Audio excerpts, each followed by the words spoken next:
Most realtors don't have a work ethic problem. They have a topic selection problem. That may sound small, but it's the difference between building an asset and building a pile of uploads. If you keep making the wrong videos, you can spend months filming, editing, posting, and trying to stay disciplined, and still feel like nothing is moving. Then the wrong conclusions show up. You start blaming the algorithm, your market, your personality, or even your consistency that you work so hard on. Usually the simpler answer is that the content is pointed at the wrong outcome. In this video, I want to show you why that happens, why it quietly kills momentum, and what your videos actually need to do if the goal is inbound leads. I'm going to start with the core mistake. Then I'll walk you through the difference between visibility and conversion. Then I'll give you a practical filter that you can use before you record your next video. If you are a realtor that's trying to use YouTube for inbound leads, this is the conversation that you should be having before you start worrying about posting more videos more often. The first mistake is assuming that anything related to real estate is automatically a strategic video for your channel. A market update can be useful. A buyer tip, that can be useful. A neighborhood overview can be useful. The problem is that useful is not the same as effective. A video can be factually fine and still do almost nothing for lead gen. That is the trap that most agents fall into. They fill the channel with decent content that never really builds confidence with the exact people that they're trying to attract. That is why I want you to stop asking whether a topic sounds useful and start asking what job the topic is supposed to do. Is it meant to attract the right viewer? Is it meant to deepen trust? Is it meant to answer a decision question a serious buyer actually has? Is it meant to move somebody closer to contacting you? If you can't explain the job of the video in one sentence or less, the topic is probably too weak, too broad, or just too random. You have to understand that activity can feel productive while the strategy stays broken underneath it. So this is where the visibility versus conversion model matters. Some videos create visibility. They help you be discovered by people, by viewers, right? Other videos create conversion. They help the right person trust you enough to believe you are worth contacting. They both matter, but they're not the same job, and they should not be judged by the same standard. A visibility video might get you more clicks. A conversion video might get fewer views, but will create stronger intent. And the mistake is assuming that because a video gets more attention, it must be helping your business. And that's not automatically true. Think about how many channels are full of broad market commentary, generic home buying advice, or loosely related real estate opinions. Those videos might get watched. Some may even get shared, but the right lead still leaves without a stronger sense of who the realtor is, how the realtor thinks, and why that realtor would be a safe guide for this major move that they're about to make. If a viewer learns something but doesn't trust you more, the content might be informative while still being strategically weak. Traffic without trust is not nearly as valuable as people think. That is why a small channel sometimes can outperform bigger ones. A smaller channel that is tightly aligned to the right questions can quietly create a better conversation than a larger channel that's built around broad curiosity. One channel gets attention, the other gets chosen. That distinction is huge. A lot of agents celebrate the first results and never realize that they're missing the second. They are encouraged by the numbers on a screen while wondering why their phone's not ringing. The answer is often not more effort, although it can be. It is better alignment between the topics and the outcomes. So what should a strong video do? In most cases, it should do at least one of three things. It should solve a real problem, it should challenge a bad belief, or it should help the viewer make a better decision. Those are strong content jobs because they naturally build trust. The viewer feels understood, clarified, or guided. If the topic does none of those things, it is usually there because it was convenient to film, because another agent posted something similar to it, or because it just filled the calendar.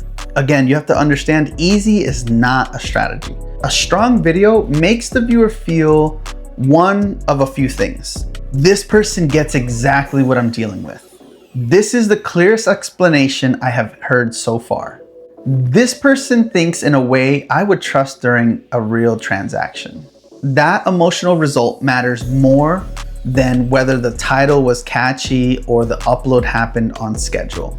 Leads come from trust, not just from traffic, not just from production quality, and not just from being active. When you start evaluating topics through that lens, your whole content calendar gets sharper. Here's a practical filter.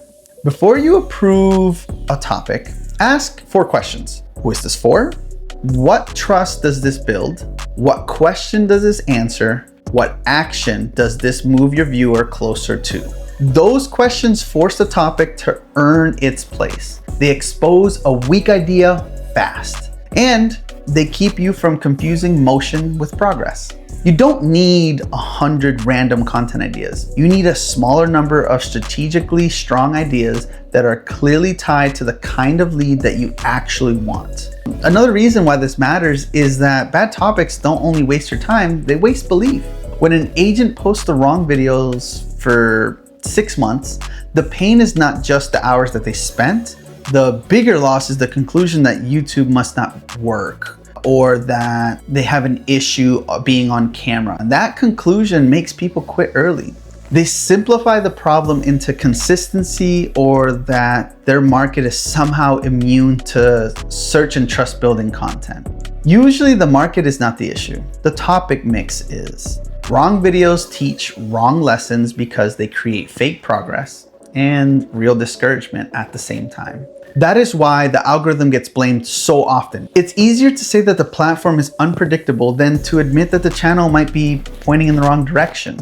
But YouTube is often very clear about what viewers respond to. If a topic is weak in relevance, weak in trust, weak in decision value, the platform can't fix that for you. Better packaging helps. Better retention helps. But neither one rescues a video whose core job is fuzzy. The content itself has to deserve the attention from the right viewer. So here's a practical move I would make today. Take your last 10 videos or the next 10 videos that you are planning to do and split them into 2 piles. One pile being visibility, the other pile being trust and conversion. Then ask yourself whether your channel is overly dependent on the first. Most agents will find that it is. That exercise alone can expose why the channel feels active without feeling productive. It also gives you a clean starting point for what to change next instead of just telling yourself, let me post more. The goal, again, is not to stop making visibility content. The goal is to stop pretending that visibility content can carry the whole business alone. Again, discovery matters, but discovery without confidence leaves people floating.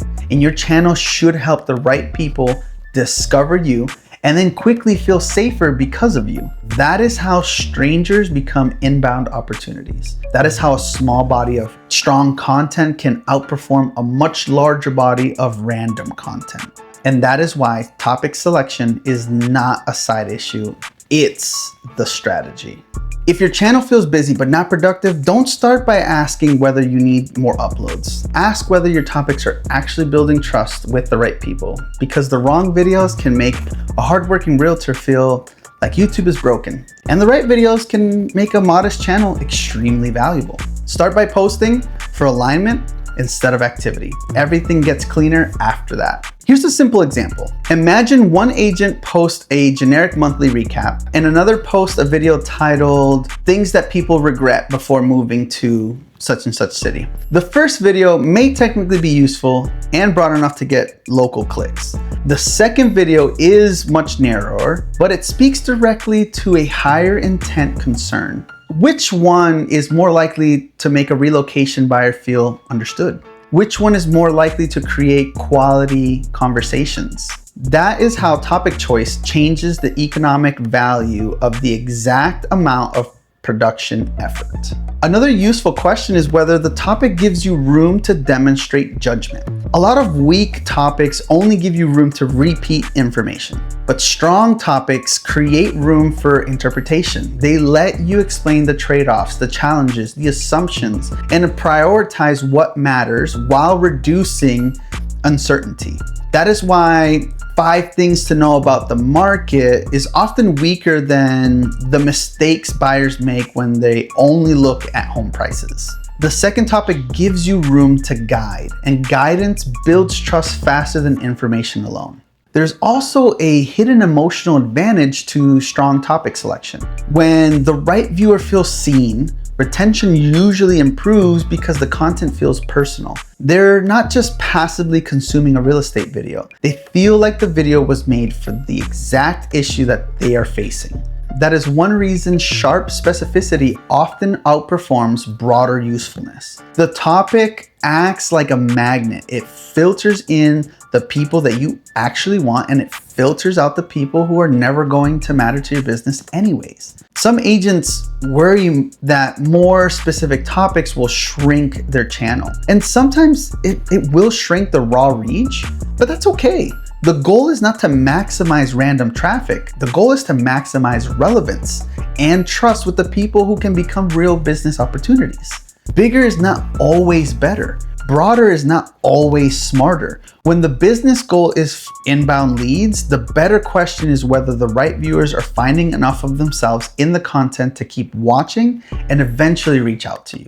So if you remember one line from this whole video, make it this: the topic decides what kind of trust the video can build. Editing matters. Delivery matters. Packaging matters, but the topic sets the ceiling. Start there, because once the topic is right, the rest of the process finally has a chance to matter in the way that you want it to.